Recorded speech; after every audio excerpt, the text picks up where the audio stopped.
Welcome students, welcome to my YouTube channel biology by professor Amit Kumar. हम लोग क्या study कर रहे थे? हम लोग स्टडी कर रहे थे बायोकेमिस्ट्री का एक इंपॉर्टेंट टॉपिक, और उस टॉपिक का नाम क्या हम लोग बोलेंगे? एंजाइम। ठीक है, तो एंजाइम में हम लोगों को क्या क्या टॉपिक स्टडी करना है जिससे क्वेश्चंस आते हैं सीएसआईआर नेट में। ठीक है, तो देखो वो मैंने यहाँ पे लिखा है कि हम लोग को सबसे पहले इसमें देखना है कि एंजाइम क्या होता है, एंजाइम का इंपॉर्टेंट प्रॉपर्टीज क्या होता है, क्लासिफिकेशन क्या होता है एंजाइम का, एंजाइम काइनेटिक्स क्या होता है, जिसमें हम लोग स्टडी करेंगे Vmax, Km, activity of enzyme, specific activity of enzyme, molecular activity of enzyme, जिसको हम लोग टर्नओवर नंबर के नाम से भी जानते हैं। क्या ग्राफ्स होता है एंजाइम के केस में, ठीक है। और एंजाइम रेगुलेशन, जिसमें हम लोगों को स्टडी करना है enzyme inhibition and allosteric enzyme का कॉन्सेप्ट, हम लोग डिटेल में स्टडी करेंगे। तो हम लोग अभी तक क्या क्या स्टडी कर लिए हैं? हम लोग अभी तक स्टडी कर लिए एंजाइम, और एंजाइम का इंपॉर्टेंट प्रॉपर्टीज क्या होता है वो हम लोगों ने प्रीवियस लेक्चर में देख लिया है, और उसके साथ साथ हम लोगों ने क्वेश्चंस भी सॉल्व किया है। ठीक है, और इसके साथ साथ प्रीवियस लेक्चर में हम लोगों ने ये भी देखा है कि एंजाइम कैसे करके कोई भी केमिकल बायोकेमिकल रिएक्शंस को स्पीड अप कर देता है या फास्ट कर देता है। ठीक है, मतलब कैसे करके एक्टिवेशन एनर्जी को लो करता है, और एंजाइम क्या करता है, जो रेट ऑफ रिएक्शंस होता है उसको क्या करता है, हम लोग बोलेंगे फास्ट कर देता है। ये मैंने बताया था प्रीवियस लेक्चर में, और हम लोग क्वेश्चन भी सॉल्व किए थे। तो ये दोनों टॉपिक हो गया। ठीक है, एंजाइम क्या होता है, एंजाइम के इंपॉर्टेंट प्रॉपर्टीज क्या होता है, ये हम लोग देख लिए हैं। एक्टिवेशन एनर्जी का कॉन्सेप्ट भी एंजाइम के इंपॉर्टेंट प्रॉपर्टीज में आता है, जो हम लोगों ने प्रीवियस लेक्चर में देखा है। आज हम लोग क्या स्टडी करेंगे? आज हम लोग स्टडी करेंगे क्लासिफिकेशन ऑफ एंजाइम। ठीक है, तो वही मैंने यहाँ पे लिखा है कि आज जो हम लोगों को स्टडी करना है वो क्या चीज है? एंजाइम क्लासिफिकेशन स्टडी करना है। एंजाइम क्लासिफिकेशन याद रखना है according to international union of Biochemistry, IUB. ठीक है, इसके अकॉर्डिंग याद रखना है जो एंजाइम्स होता है ना, उसको 6 मेजर कैटेगरी में रखा जाता है। तो मैंने क्या बोला? मैंने ये बोला कि इंटरनेशनल यूनियन ऑफ बायोटेक्नोलॉजी के अकॉर्डिंग जो जो एंजाइम्स होता है वो एंजाइम्स को क्लासिफाई किया जाता है, हम लोग बोलेंगे 6 मेजर कैटेगरी में। याद रखना है, ठीक है। तो अब इसको इसी सीक्वेंस में याद रखना है, इस सीक्वेंस को गड़बड़ाना नहीं है। तो देखो, जैसे कि यहाँ पर पहला क्या कैटेगरी है, पहला कैटेगरी को हम लोग बोलेंगे EC1। EC1 का मतलब हो गया एंजाइम क्लासिफिकेशन 1। ठीक है, और इसमें कौन सा एंजाइम का नाम आएगा, हम लोग बोलेंगे ऑक्सीडोरिडक्टेज आएगा। ठीक है, दूसरा क्या चीज हम लोग बोलेंगे EC2, मतलब एंजाइम क्लासिफिकेशन 2। इसमें कौन आएगा, हम लोग बोलेंगे ट्रांसफरेज आएगा। तीसरा क्या हम लोग बोलेंगे EC3। ठीक है, एंजाइम क्लासिफिकेशन 3, जिसमें कौन आएगा, हाइड्रोलेज आएगा। चौथा क्या है, EC4, जिसमें कौन आएगा, लाइएज आएगा। पांचवा क्या है, EC5, जिसमें क्या आएगा, आइसोमेरेज आएगा। और छठा क्या है, EC6, जिसमें क्या आएगा, लाइएज आएगा। ठीक है, हमेशा याद रखना, इसी सीक्वेंस में रखना यार। ये नहीं कि EC1 में क्या आ जाए, लाइएज आ जाए, ऐसा नहीं। और ये नहीं कि EC4 में क्या आ जाए, ट्रांसफरेज आ जाए, ऐसा नहीं है। जो भी मतलब EC1 मतलब एंजाइम क्लासिफिकेशन 1 हमेशा किसको बिलोंग करेगा, ऑक्सीडोरिडक्टेज को ही बिलोंग करेगा। ठीक है, याद रखना है। ऐसा नहीं कि एंजाइम क्लासिफिकेशन 1 किसको बिलोंग करे, हाइड्रोलेज को बिलोंग करे या लाइएज को, ऐसा नहीं है। ठीक है, तो इस चीज को दिमाग में रखना है। तो देख सकते हैं 1 2 3 4 5 6 टोटल हम लोग बोलेंगे 6 कैटेगरी होता है एंजाइम के क्लासिफिकेशन का। याद रखना है according to international union of biochemistry. ठीक है, लेकिन रिसेंटली अभी अभी अगर आप लोग स्टडी कीजिएगा, ठीक है, ये ओल्ड बुक में ऐसा लिखता है, अभी अगर स्टडी कीजिएगा रिसेंटली हम लोग बोलेंगे, और एक हम लोग बोलेंगे एंजाइम का नाम जुड़ गया है किसमें, हम लोग बोलेंगे एंजाइम क्लासिफिकेशन में, जिसको हम लोग बोलते हैं एंजाइम क्लासिफिकेशन 7। ठीक है, और इसमें जो एंजाइम का नाम जुड़ा है उस एंजाइम को हम लोग बोलते हैं ट्रांसलोकेज। क्या बोलते हैं उसको, हम लोग ट्रांसलोकेज बोलते हैं। ठीक है, तो इसका मतलब हो गया कि according to international union biochemistry के अकॉर्डिंग हम लोग बोलेंगे एंजाइम को हम लोग कितने कैटेगरी में रखेंगे, 7 मेजर कैटेगरी में रखेंगे। ये 6 मेजर कैटेगरी है, ओल्ड कॉन्सेप्ट है। ठीक है, लेकिन एक्चुअल में कितना होगा, हम लोग बोलेंगे 7 होगा। अभी अभी रिसेंटली क्या होगा, हम लोग बोलेंगे ये ट्रांसलोकेज को भी ऐड किया गया है किसमें, एंजाइम क्लासिफिकेशन में। याद रखना है, ठीक है। तो अब हम लोग क्या करेंगे, अब हम लोग 1 बाय 1 स्टडी करेंगे। याद रखना है सबसे पहले हम लोग एंजाइम क्लासिफिकेशन में, जिसके बाद जिसको हम लोग बोलते हैं ऑक्सीडोरिडक्टेज, इसके बारे में स्टडी करेंगे। उसके बाद हम लोग ट्रांसफरेज, हाइड्रोलेज, फिर लाइएज, आइसोमेरेज, लाइगेज और ट्रांसलोकेज के बारे में स्टडी करेंगे। ठीक है, और एक चीज यहां पर ध्यान में रखना कि इससे कैसे करके क्वेश्चंस पूछे जाएंगे एग्जाम में। याद रखना है, इससे हम लोग बोलेंगे सीएसआईआर नेट में या तो 2 मार्क्स में क्वेश्चन पूछा जाएगा या 4 मार्क्स में क्वेश्चन पूछा जाएगा। 2 मार्क्स में क्या क्वेश्चन पूछा जाएगा, जो भी एग्जांपल्स है वो पूछा जा सकता है। ठीक है, कि कौन एंजाइम का एग्जांपल हम लोग बोलेंगे इस क्लासिफिकेशन के अंडर आता है। ठीक है, यहाँ पर एंजाइम का नाम लिख देगा और आपको मतलब बताना है कि वो एंजाइम किससे बिलोंग करता है। ठीक, ये 2 नंबर में क्वेश्चन पूछा जा सकता है। 4 नंबर में क्या क्वेश्चन पूछा जा सकता है इससे? 4 नंबर में इससे ये क्वेश्चन पूछा जा सकता है कि एंजाइम का नाम दे देगा, ठीक है, और ये हम लोग बोलेंगे ये जो क्लासिफिकेशन है ना वो दे देगा, और उसके बाद हम लोगों को मैचिंग वाला क्वेश्चन आएगा कि कौन से एंजाइम किसके साथ करेक्ट मैच करता है। ठीक है, तो ये क्वेश्चन पूछा जा सकता है 4 नंबर में, याद रखना है। कभी कभी स्टेटमेंट से भी क्वेश्चन पूछा जाता है कि ऑक्सीडोरिडक्टेज जो एंजाइम है उससे रिगार्डिंग क्या दे दिया जाएगा, स्टेटमेंट दिया मतलब दे दिया जाएगा, और उसमें आपको चूज करना है कि कौन सा स्टेटमेंट सही है। तो इससे स्टेटमेंट्स वाला भी क्वेश्चन आ सकता है, इससे मैचिंग वाला क्वेश्चन भी आ सकता है, और इससे हम लोग बोलेंगे 2 नंबर वाला भी क्वेश्चन आ सकता है। ठीक है, इसको दिमाग में रखना। तो हम लोग 1 बाय 1 स्टडी करेंगे। सबसे पहले हम लोग क्या देखेंगे, EC1 जिसको बोलते हैं एंजाइम क्लासिफिकेशन ऑफ ऑक्सीडोरिडक्टेज के बारे में डिटेल में हम लोग देखेंगे। ठीक है, तो देखो यहां पर हम लोग देख रहे हैं सबसे फर्स्ट, यहां पर मैं लिख रहा हूं, देखो ध्यान से, यहां पर मैं लिख रहा हूं, यहां पर सबसे फर्स्ट क्या चीज हम लोग बोलेंगे, EC1। EC1 का मतलब हो गया ऑक्सीडो रिडक्टेज। ठीक है, याद रखना है। EC1 एंजाइम क्लासिफिकेशन 1 में कौन सा एंजाइम आता है, हम लोग बोलेंगे ऑक्सीडोरिडक्टेज एंजाइम आता है। ठीक है, अब क्वेश्चन आता है, देखो ध्यान से, याद रखना है ऑक्सीडोरिडक्टेज कैसा एंजाइम होता है, हम लोग बोलेंगे ऑक्सीडोरिडक्टेज वैसा एंजाइम होता है that are responsible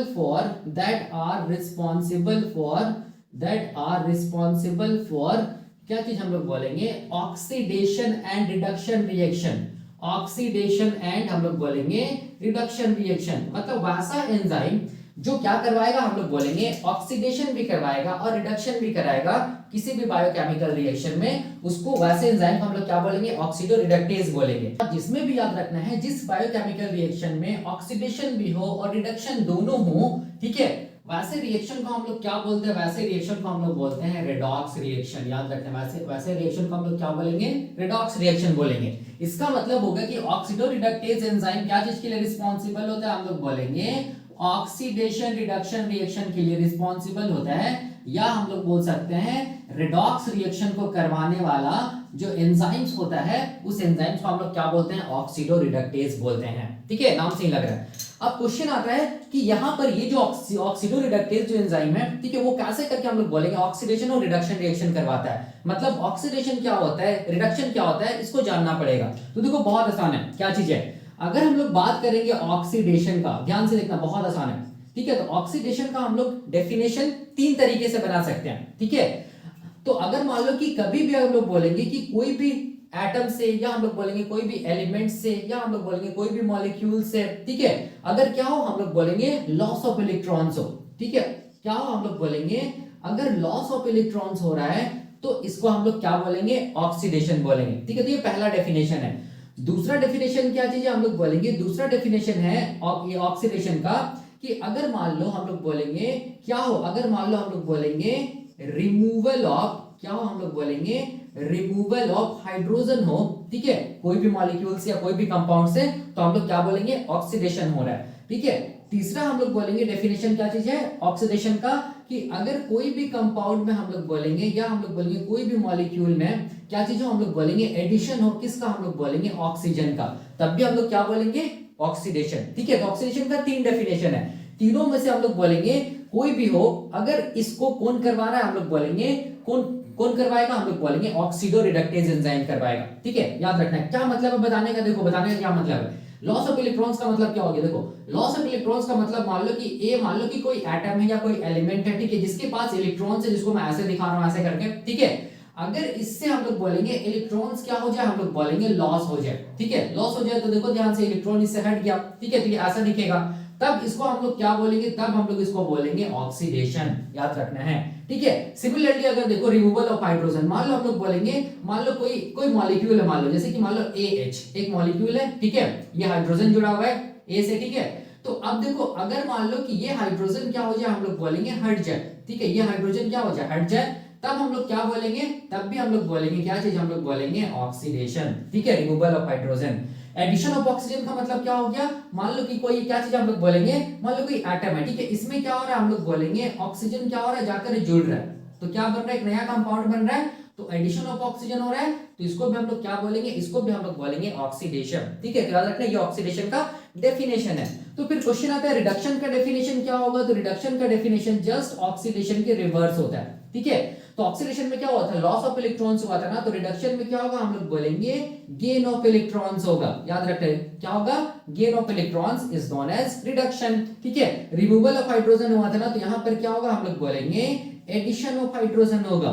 क्या होगा, एडिशन ऑफ हाइड्रोजन होगा, जिसको हम लोग क्या बोलेंगे, रिडक्शन। ठीक है, और उसके बाद क्या है, addition of oxygen is known as oxidation ना, तो यहां पर क्या होगा, हम लोग बोलेंगे रिमूवल ऑफ ऑक्सीजन होगा, रिमूवल ऑफ ऑक्सीजन होगा, जिसको हम लोग क्या बोलेंगे, रिडक्शन बोलेंगे। ठीक है, तो कोई भी बायोकेमिकल रिएक्शन में याद रखना, ऑक्सीडेशन भी हो रहा है, रिडक्शन भी हो रहा है। ठीक है, तो ऐसे रिएक्शन को हम लोग बोलेंगे ऑक्सीडेशन रिडक्शन रिएक्शन या रिडॉक्स रिएक्शन, और उसको करवाने के लिए जो एंजाइम है वो एंजाइम क्या है, हम लोग बोलेंगे ऑक्सीडो रिडक्टेज है। ठीक है, तो इसको एक केमिकल इक्वेशन से समझते हैं। देखो ध्यान से, यहां पर देखो, जैसे कि मान लो एक केमिकल इक्वेशन मैं यहां पे ले रहा हूं, देखना ध्यान से। ठीक है, मान लो कि ए यहां पर कोई एलिमेंट है। ठीक है, इसके पास देखो ध्यान से, इसके पास क्या हम लोग बोलेंगे इलेक्ट्रॉन से, जिसको मैं ऐसे दिखा रहा हूं। ठीक है, यहां पर देखना, इसके पास इलेक्ट्रॉन्स है, याद रखना है। ठीक है, और यहां पर मैं कोई ये बना रहा हूं कंपाउंड, देख लो जैसे कि यहां पर बी है। ठीक है, यहां पर अब भी है। अब देखो यहां पर देखना ध्यान से, अब क्या हो रहा है, देखो ध्यान से, यहां पर क्या हो रहा है, ये अपना इलेक्ट्रॉन्स को, ठीक है, ये अपना इलेक्ट्रॉन्स को किसको दे रहा है, हम लोग बोलेंगे किसको दे रहा है, बी को दे रहा है। ठीक है, बी को दे रहा है, इसका मतलब ध्यान से देखो, इसका मतलब ये क्या चीज है, हम लोग बोलेंगे ये किस स्टेट में, हम लोग बोलेंगे इसके पास इलेक्ट्रॉन से, इसका मतलब ये किस स्टेट में, हम लोग बोलेंगे रिड्यूस स्टेट में, मतलब रिडक्शन है। ठीक है, और ये जो है, ये जो एलिमेंट है, या हम लोग बोलेंगे ये जो एटम, वो किस स्टेट में, हम लोग बोलेंगे ऑक्सीडाइज्ड स्टेट में। ठीक है, लेकिन जब हम लोग बोलेंगे ये जो एलिमेंट या एटम है, जब ये अपने इलेक्ट्रॉन्स को किसको दे दे, बी को दे दे, तो इससे क्या हुआ, लॉस ऑफ इलेक्ट्रॉन्स हुआ ना, तो ये हम लोग बोलेंगे loss of electrons is known as, हम लोग बोलेंगे अब ये किस स्टेट में आ जाएगा, हम लोग बोलेंगे ऑक्सीडाइज्ड स्टेट में आ जाएगा। और कहां चला गया ये इलेक्ट्रॉन्स, ये इलेक्ट्रॉन्स चला गया, हम लोग बोलेंगे बी एटम में या बी एलिमेंट में। ठीक है, तो बी में क्या हुआ, गेन ऑफ इलेक्ट्रॉन्स हुआ, और gain of electrons is known as, हम लोग बोलेंगे क्या चीज, रिडक्शन। ठीक है, तो याद रखना है, तो यही इसका केमिकल इक्वेशन है। और इस एंजाइम ये रिएक्शन को करवाने के लिए हम लोग बोलेंगे जो एंजाइम है उसको हम लोग क्या बोलते हैं, उसको हम लोग बोलते हैं oxido reductase enzyme, oxido reductase enzyme बोलेंगे। ठीक है, तो ये कॉन्सेप्ट होता है। अब देखो, अब यहां पर क्वेश्चन ये आता है कि क्या हमारे बॉडी में या जो लिविंग सिस्टम होता है उसमें कोई एग्जांपल मिलता है ऑक्सीडो रिडक्टेज एंजाइम का। ठीक है, तो याद रखना है बेस्ट एग्जांपल जो होता है ना, ठीक है, बेस्ट एग्जांपल जो होता है किसका, हम लोग बोलेंगे ऑक्सीडो रिडक्टेज एंजाइम का, वो क्या है, हम लोग बोलेंगे वो है, हम लोग बोलेंगे इलेक्ट्रॉन ट्रांसपोर्ट चेन, या हम लोग क्या बोलेंगे इलेक्ट्रॉन ट्रांसपोर्ट सिस्टम। ठीक है, जो इनर मेम्ब्रेन ऑफ माइटोकॉन्ड्रिया में चलता है, जिसकी वजह से क्या बनता है, एटीपी का फॉर्मेशन होता है, या इसको हम लोग क्या बोलेंगे ऑक्सीडेटिव फॉस्फोराइलेशन, क्या बोलेंगे ऑक्सीडेटिव फॉस्फोराइलेशन बोलते हैं। यही इसका क्या है, हम लोग बोलेंगे बेस्ट एग्जांपल है किसका, ऑक्सीडो रिडक्टेज एंजाइम का। ठीक है, मैं भी बताऊंगा। ठीक है, इसका मतलब हम लोग क्या बोल सकते हैं कि ऑक्सीडेटिव जो फॉस्फोराइलेशन जो आप लोग पढ़ते हैं, इलेक्ट्रॉन ट्रांसपोर्ट चेन पढ़ते हैं या एटीएस पढ़ते हैं, वो हम लोग बोलेंगे कैसा रिएक्शन होता है, हम लोग बोलेंगे रेडॉक्स रिएक्शन होता है। ठीक है, कैसा रिएक्शन होता है, रेडॉक्स रिएक्शन होता है, तब जाके क्या होता है, हम लोग बोलेंगे एटीपी बनता है, जिसको हम लोग बोलते हैं ऑक्सीडेटिव फॉस्फोराइलेशन। कैसे होता है अभी मैं बताता हूं, बहुत आसान है। ठीक है, तो ये पहला बेस्ट एग्जांपल है। दूसरा बेस्ट एग्जांपल क्या चीज है, हम लोग बोलेंगे दूसरा जो इसका बेस्ट एग्जांपल है वो क्या चीज है, हम लोग बोलेंगे वो है, हम लोग बोलेंगे फोटोसिंथेसिस में, फोटोसिंथेसिस में क्या चीज हम लोग बोलेंगे, जो लाइट रिएक्शन होता है ना, ठीक है, जो लाइट रिएक्शन होता है उसमें देखना हम लोग बोलेंगे एक पाथवे चलता है, photo system 1 and photo system 2 जिसमें इन्वॉल्व होता है, जिसको हम लोग बोलते हैं जेड स्कीम पाथवे। इसको हम लोग क्या बोलते हैं, जेड स्कीम पाथवे बोलते हैं लाइट रिएक्शन का। ठीक है, या हम लोग इसको बोलते हैं जिगजैग पाथवे। ठीक है, इसको हम लोग क्या बोलेंगे, जिगजैग, जेड का मतलब हो गया जिगजैग स्कीम पाथवे बोलते हैं। ये बेस्ट एग्जांपल है किसका, हम लोग बोलेंगे ऑक्सीडो रिडक्टेज एंजाइम का। अब देख सकते हैं फोटोसिंथेसिस वाला जो मेरा लेक्चर है उसमें देखना मैंने बताया है लाइट रिएक्शन का कॉन्सेप्ट, जेड स्कीम पाथवे में बताया है, और उसमें मैंने ऑक्सीडो रिडक्टेज एंजाइम का कॉन्सेप्ट भी बताया है। ठीक है, और इलेक्ट्रॉन ट्रांसपोर्ट चेन या ईटीएस या ऑक्सीडेटिव फॉस्फोराइलेशन इसका भी मैंने वीडियो बनाया है, आप मेरे प्लेलिस्ट पे जाके देखना। ठीक है, इसमें भी मैंने बताया है कि ऑक्सीडेटिव फॉस्फोराइलेशन क्या होता है, रेडॉक्स रिएक्शन होता है, जिसको करवाने के लिए जितना भी हम लोग बोलेंगे जो कंपोनेंट्स होता है इलेक्ट्रॉन ट्रांसपोर्ट चेन का, वो क्या होता है, हम लोग बोलेंगे ऑक्सीडो रिडक्टेज एंजाइम का काम करता है। ठीक है, तो मैं इसको समझाता हूं अभी यहाँ पर डायग्राम के साथ, जो कि बहुत आसान है, वहां भी जाके देखना, वहां डिटेल में मैं बता रहा हूँ, यहाँ पर मैं ब्रीफ में बताऊंगा। ठीक है, अब देखो अब क्या चीज है, बहुत आसान है, देखो क्या चीज, इसको मैं समझा रहा हूँ, बस ये एग्जांपल को समझा रहा हूँ, ठीक है। आप इसको भी समझ जाइएगा क्योंकि दोनों एक ऑलमोस्ट सेम है, ठीक है। ऑक्सीडेशन रिडक्शन रिएक्शन होता है, ठीक है। आप या तो प्लेलिस्ट मेरे जो वीडियो लेक्चर है प्लेलिस्ट में जाके आप देख लेना, ठीक है। मैं यहाँ पर ब्रीफ में बता रहा हूँ। तो मैं सबसे पहले बता रहा हूँ क्या चीज, ये वाला इलेक्ट्रॉन ट्रांसपोर्ट चेन का कॉन्सेप्ट, ठीक है। इसमें ऑक्सीडेशन रिडक्टेज एंजाइम कैसे करके आता है, देखो बहुत आसान है, ठीक है।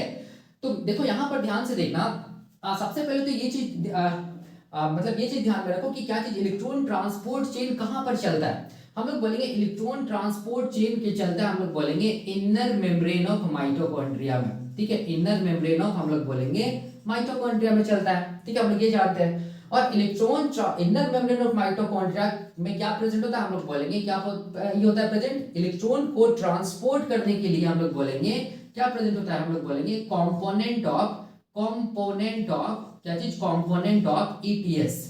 कंपोनेंट्स ऑफ ईटीएस कहां प्रेजेंट होता है, हम लोग बोलेंगे inner membrane of the mitochondria. किस फॉर्म में रहता है ये कंपोनेंट, हम लोग बोलेंगे कॉम्प्लेक्स 1 के फॉर्म में, कॉम्प्लेक्स 2 के फॉर्म में, कॉम्प्लेक्स 3 के फॉर्म में, और हम लोग बोलेंगे कॉम्प्लेक्स 4 के फॉर्म में रहता है, ठीक है। ये हम लोग जानते हैं, याद रखना है, ठीक है।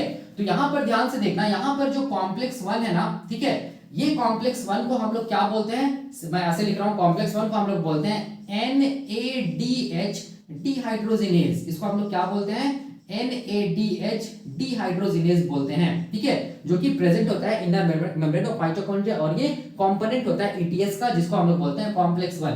कॉम्प्लेक्स 2 को हम लोग किस नाम से जानते हैं, कॉम्प्लेक्स 2 को हम लोग सक्सिनिक एसिड डिहाइड्रोजिनेज कॉम्प्लेक्स के नाम से जानते हैं, NADH डिहाइड्रोजिनेज कॉम्प्लेक्स के नाम से जानते हैं कॉम्प्लेक्स 1 को, और दूसरा को हम लोग सक्सिनिक एसिड डिहाइड्रोजिनेज कॉम्प्लेक्स के नाम से जानते हैं, ठीक है। ये क्रेब्स साइकिल का भी एंजाइम होता है, याद रखना है कौन, कॉम्प्लेक्स 2, और ETS का भी पार्ट होता है, याद रखना है कौन, कॉम्प्लेक्स 2। कॉम्प्लेक्स 3 को अगर हम लोग देखेंगे तो कॉम्प्लेक्स 3 को हम लोग बोलते हैं साइटोक्रोम BC1, क्या चीज हम लोग बोलेंगे, साइटोक्रोम BC1 कॉम्प्लेक्स, ठीक है, इस नाम से जानते हैं कॉम्प्लेक्स। और भी इसका अलग अलग भी नाम है, आप देख लेना मेरा वीडियो लेक्चर जाकर। अब देखो कॉम्प्लेक्स 4 को हम लोग किस नाम से जानते हैं, कॉम्प्लेक्स 4 को हम लोग जानते हैं cytochrome C oxidase complex, cytochrome C oxidase complex के नाम से भी जानते हैं, या साइटोक्रोम AA3 ऑक्सीडेज कॉम्प्लेक्स के नाम से भी जानते हैं, ठीक है। तो अब देखो यहाँ पर ये जो कॉम्प्लेक्स है ना, ये कॉम्प्लेक्स कहां पर प्रेजेंट होगा, तो हम लोग बोलेंगे इनर मेम्ब्रेन ऑफ माइटोकॉन्ड्रिया, ठीक है। तो मैं देखो यहाँ पर क्या कर रहा हूँ, मैं यहाँ पर इनर मेम्ब्रेन ऑफ माइटोकॉन्ड्रिया को बना रहा हूँ, ऐसे करके देखो, ये मान लो आउटर मेम्ब्रेन है माइटोकॉन्ड्रिया का, ठीक है, ये आउटर माइटोकॉन्ड्रियल मेम्ब्रेन, ठीक है। और ये वाला क्या चीज हम लोग बोलेंगे, ये क्या चीज हम लोग बोलेंगे इनर माइटोकॉन्ड्रियल मेम्ब्रेन है, देखो ध्यान से, ये क्या चीज है, इनर माइटोकॉन्ड्रियल मेम्ब्रेन है, ठीक है। ऐसे करके मैं दिखा रहा हूँ, ये वाला क्या चीज हम लोग बोलेंगे इनर माइटोकॉन्ड्रियल मेम्ब्रेन है। बीच वाला को हम लोग क्या बोलेंगे, जो स्पेस है इसको हम लोग बोलते हैं इंटर माइटोकॉन्ड्रियल स्पेस बोलते हैं, सिंपल, ठीक है। और इसी इनर माइटोकॉन्ड्रियल मेम्ब्रेन में क्या प्रेजेंट होगा, components of electron transport chain present होगा in the form of complex 1, complex 2, complex 3 और कॉम्प्लेक्स 4, और these are nothing but it is हम लोग बोलेंगे क्या चीज, ऑक्सीडोरिडक्टेज एंजाइम, ठीक है। तो ये क्या चीज है इनर मेम्ब्रेन, तो ये क्या चीज हम लोग बोलेंगे मैट्रिक्स है माइटोकॉन्ड्रिया का, ऐसे करके ये क्या चीज है, मैट्रिक्स ऑफ माइटोकॉन्ड्रिया है, ठीक है। यहां पर क्या प्रेजेंट है, हम लोग बोलेंगे कॉम्प्लेक्स 1 प्रेजेंट है, देखो ध्यान से मैं ऐसे लिख रहा हूं C1, ठीक है। यहां पर कौन प्रेजेंट है, हम लोग बोलेंगे कॉम्प्लेक्स 2 प्रेजेंट है C2, यहां पर कौन प्रेजेंट है, हम लोग बोलेंगे कॉम्प्लेक्स 3 प्रेजेंट है C3 मैं लिख रहा हूं, और यहां पर कौन प्रेजेंट है, हम लोग बोलेंगे कॉम्प्लेक्स 4 प्रेजेंट है, जिसको C4 लिख रहा हूं। फिर क्या प्रेजेंट होगा, फिर हम लोग बोलेंगे प्रेजेंट होगा क्या चीज, ऑक्सीजोन प्रेजेंट होता है, जिसको हम लोग कॉम्प्लेक्स 5 के नाम से भी जानते हैं, लेकिन ये इलेक्ट्रॉन ट्रांसपोर्ट चेन का पार्ट नहीं है, कौन, ऑक्सीजोन या F0 F1 पार्टिकल, ठीक है।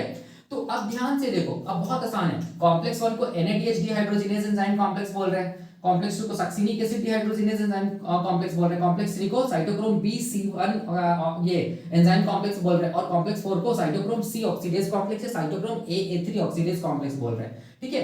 अब देखो ध्यान से समझना है, बहुत आसान है, देखो क्या चीज है, मैं ऐसे बताता हूं, यहाँ पर मैट्रिक्स ऑफ द माइटोकॉन्ड्रिया में क्या चल रहा है, हम लोग बोलेंगे क्रेब्स साइकिल चल रहा है, हम लोग जानते हैं। और जब क्रेब्स साइकिल चलता है ना, तो उस टाइम पे हम लोग बोलेंगे अनस्टेबल मॉलिक्यूल्स निकलता है, जिसको हम लोग क्या बोलते हैं, रिड्यूस NADH2, ठीक है। और हम लोग क्या बोलते हैं, रिड्यूस FADH2, ठीक है। जब भी कभी टर्म आएगा रिड्यूस NADH2 या रिड्यूस टर्म आएगा, तो इसका मतलब याद रखना है, ये जो मॉलिक्यूल है ये क्या चीज हम लोग बोलेंगे, ये अनस्टेबल है, ये कैसा मॉलिक्यूल हम लोग बोलेंगे, अनस्टेबल। इसके पास इलेक्ट्रॉन्स है, और उस इलेक्ट्रॉन्स को ये यहाँ पर जो H2 देख रहे हो, उसी फॉर्म में ये इलेक्ट्रॉन्स प्रेजेंट है, किसमें हम लोग बोलेंगे ये अनस्टेबल मॉलिक्यूल, मतलब ये जो अनस्टेबल, ये NAD में, ठीक है।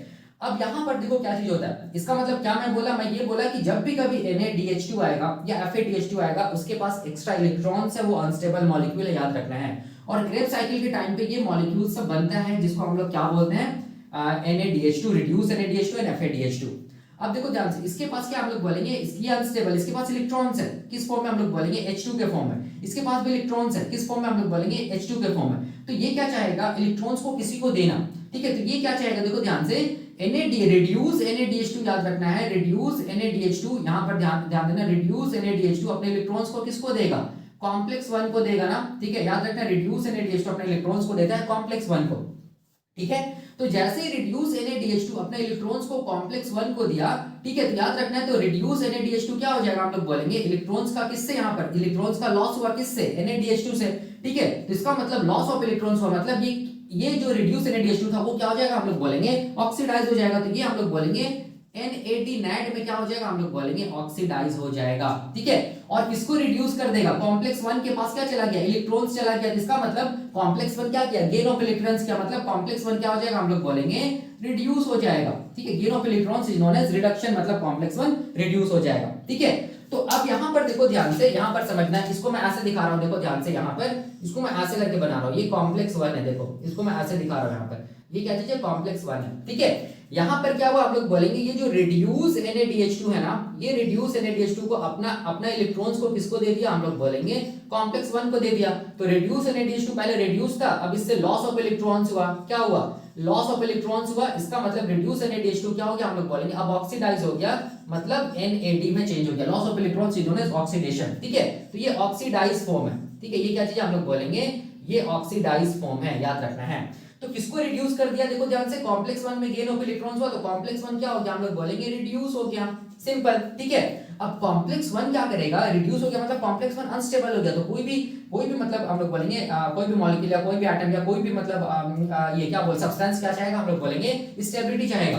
तो कॉम्प्लेक्स 1 क्या करेगा, इलेक्ट्रॉन्स को क्या करेगा, हम लोग बोलेंगे दे देगा, किसको हम लोग बोलेंगे, और एक मॉलिक्यूल यहां पर प्रेजेंट होता है जिसको बोलते हैं यूबिक्विनोन मॉलिक्यूल, क्यू बोलते हैं, ठीक है, उसको दे देगा इलेक्ट्रॉन्स को, ठीक है।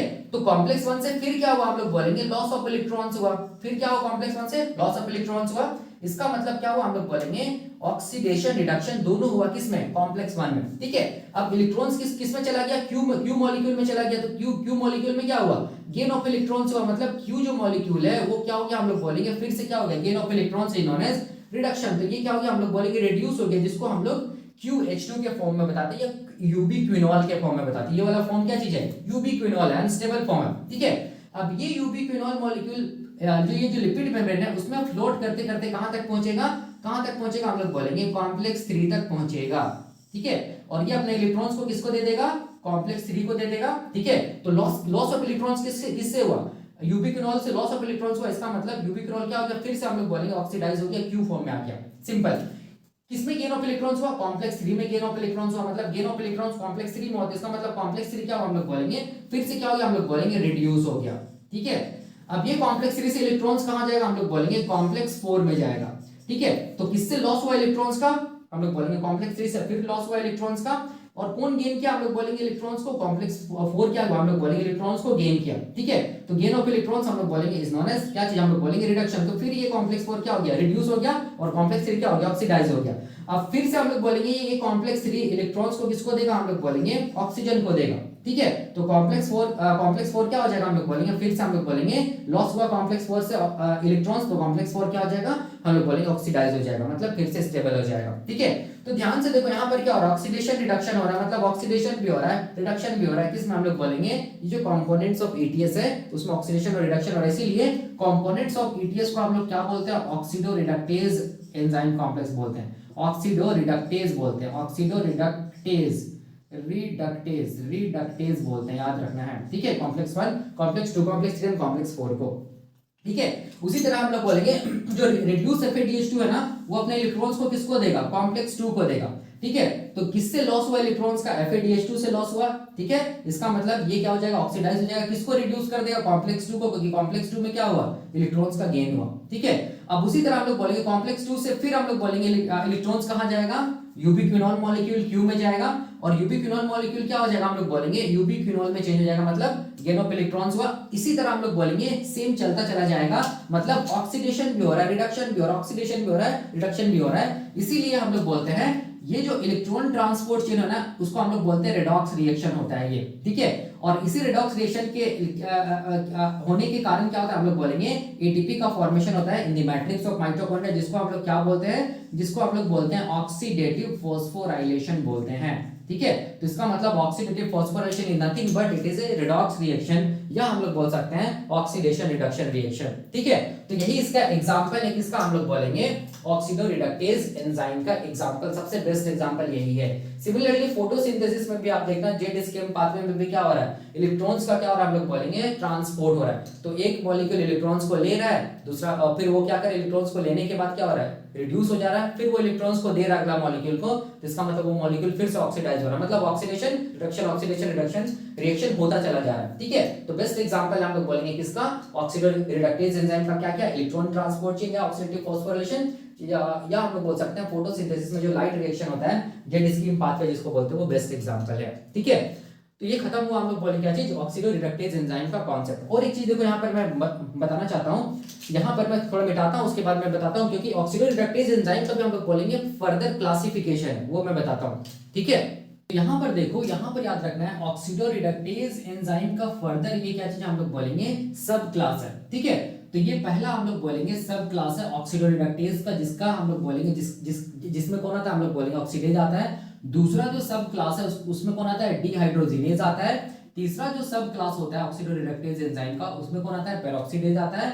और चौथा जो सब क्लास होता है ऑक्सीडोरिडक्टेज एंजाइम का, उसमें क्या कौन आता है, ऑक्सीजिनेज आता है, ठीक है। तो एग्जाम में याद रखना ऑक्सीडेज, डिहाइड्रोजिनेज, पेरोक्सीडेज और ऑक्सीजिनेज, अगर ये आता है तो दिमाग में तुरंत आना है ये कौन सा हम लोग बोलेंगे एंजाइम के क्लासिफिकेशन से बिलोंग करता है, हम लोग बोलेंगे ऑक्सीडोरिडक्टेज एंजाइम के क्लासिफिकेशन से बिलोंग करता है, ठीक है। नाम से लगा ऑक्सीडेज, तो याद रखना इसका एग्जांपल क्या चीज है, ऑक्सीडेज का, ठीक है। ऑक्सीडेज का मतलब ये ऑक्सीडेशन कराएगा, ठीक है, और ऑक्सीडेशन होगा तो हम लोग बोलेंगे बट ऑब्वियसली रिडक्शन भी होगा, ठीक है।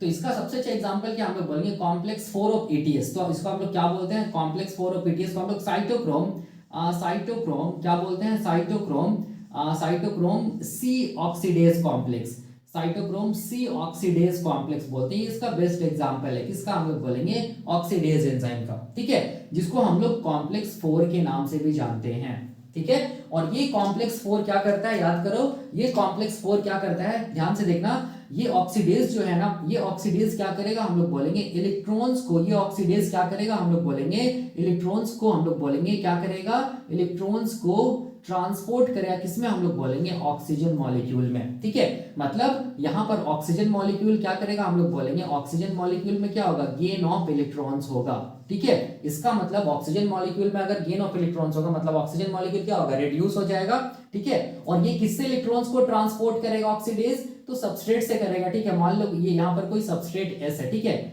इससे इलेक्ट्रॉन्स को क्या किया, हम लोग बोलेंगे ऑक्सीजन में क्या किया, हम लोग बोलेंगे ट्रांसफर करवाया, कौन, ऑक्सीडेज। एग्जांपल क्या है, साइटोक्रोम C ऑक्सीडेज, तो साइटोक्रोम C क्या करेगा, हम लोग बोलेंगे साइटोक्रोम जो मॉलिक्यूल है ना, ठीक है, उससे इलेक्ट्रॉन्स को ट्रांसपोर्ट करेगा ऑक्सीजन में, ठीक है, याद रखना है, ठीक है, उससे इलेक्ट्रॉन्स को ट्रांसपोर्ट करेगा किसमें, ऑक्सीजन में। इसका मतलब साइटोक्रोम से क्या हुआ, लॉस ऑफ इलेक्ट्रॉन्स हुआ, मतलब साइटोक्रोम का क्या हुआ, हम लोग बोलेंगे ऑक्सीडेशन हुआ, ठीक है। किसका रिडक्शन हुआ, हम लोग बोलेंगे ऑक्सीजन का, क्यों, क्योंकि ऑक्सीजन में गेन ऑफ इलेक्ट्रॉन्स हुआ, इसीलिए। तो ये इसका एग्जांपल है साइटोक्रोम C ऑक्सीडेज कॉम्प्लेक्स, ठीक है, बहुत आसान है। उसके बाद देखो ध्यान से डिहाइड्रोजिनेज, देखो जब भी कभी डिहाइड्रोजिनेज वर्ड आएगा ना, जब भी कभी, तो याद रखना वो ऑक्सीडेशन रिडक्शन रिएक्शन को कराएगा, ठीक है। जैसे ऑक्सीडेज ऑक्सीडेशन को करा रहा ना, तो बट ऑब्वियसली रिडक्शन भी हो जाएगा। डिहाइड्रोजिनेज, डी का मतलब हो गया डिलीट, डी का मतलब क्या हो गया, हम लोग बोलेंगे डिलीट, ठीक है। हाइड्रोजिनेज का मतलब हो गया हाइड्रोजन, मतलब रिमूवल ऑफ हाइड्रोजन होगा, किससे, हम लोग बोलेंगे ये एंजाइम डिहाइड्रोजिनेज। और रिमूवल ऑफ अगर मतलब हाइड्रोजन होगा, तो रिमूवल ऑफ हाइड्रोजन को हम लोग क्या बोलेंगे, रिमूवल ऑफ हाइड्रोजन को हम लोग बोलेंगे क्या चीज, ऑक्सीडेशन, ठीक है। इसका मतलब ये एंजाइम ऑक्सीडेशन भी कराएगा और हम लोग बोलेंगे रिडक्शन भी कराएगा, ठीक है। अगर ऑक्सीडेशन होगा तो बट ऑब्वियसली रिडक्शन भी होगा।